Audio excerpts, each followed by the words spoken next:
And finally, number 5, have an opinion.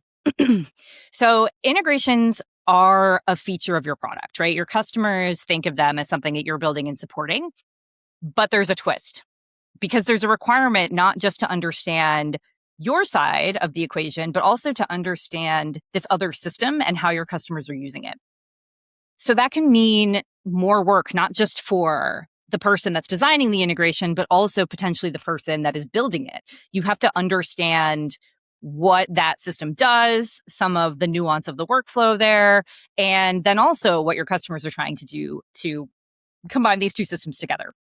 So if you go out and you survey your customers and say, hey, we want to build a QuickBooks integration, what do you want it to do? An open-ended question like that is going to yield you an infinite number of answers, especially if your customers have been doing this manually for some time or have used Zapier or built their own thing.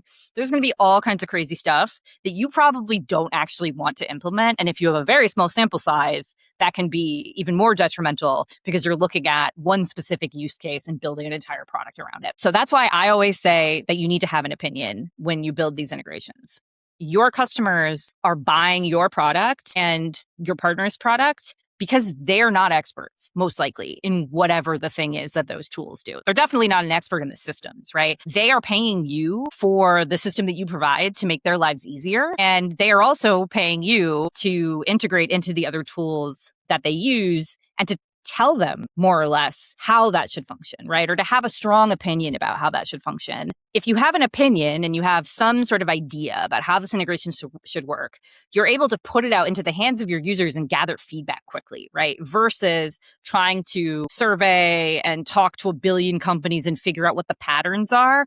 I will always say, you want to have an informed opinion. You don't just want to be shooting from the hip. But if you work in product, if you work in engineering, like you probably have a general sense of what your product does and how it should operate with another system.